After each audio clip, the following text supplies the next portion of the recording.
I'm Congresswoman Monica De La Cruz, and I'm here on behalf of my constituents, on behalf of the RGV Border Patrol sector, the brave men and women who serve and defend this country.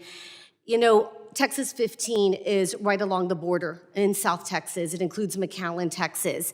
And over the last several years, I have seen the other side of the aisle, the current administration, demonize our hardworking Border Patrol agents.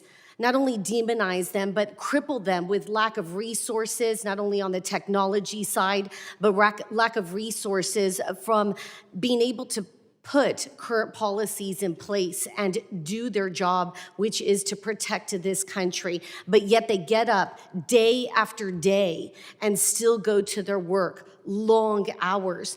And when I think about those brave men and women, I not only think about them, but I think about their spouses and their children. Because the stories that you don't hear are the stories about how these men and women, when they go and pick up children who've been abandoned, because the cartels, they just leave these children on lands. Children at the age of 1, at the age of 2, of 3. Our Border Patrol men and women are carrying these babies. They're helping women to give birth on the banks.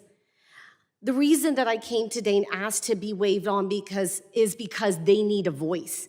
They need a voice to stand up for them, to show them that the people in Congress care.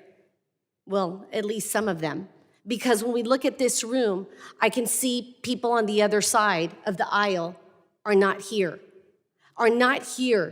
to see what the crisis is at our borders, to see our national security and how there is a lack of security due to this administration.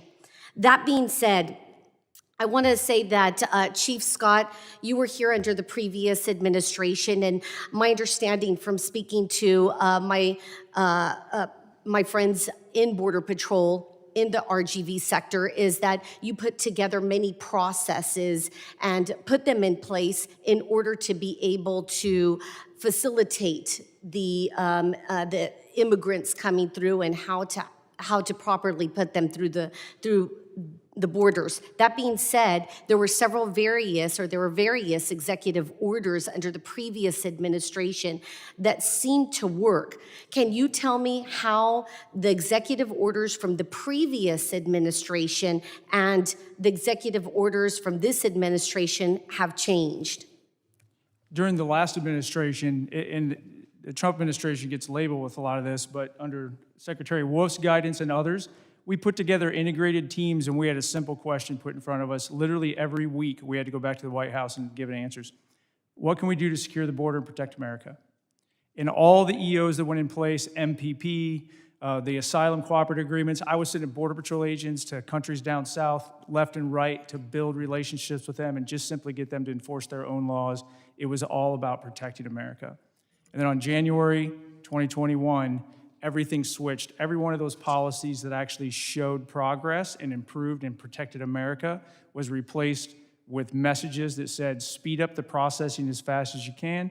We're not into the deterrence business anymore, and we need to find new ways to get more migrants into the United States. So do policies work?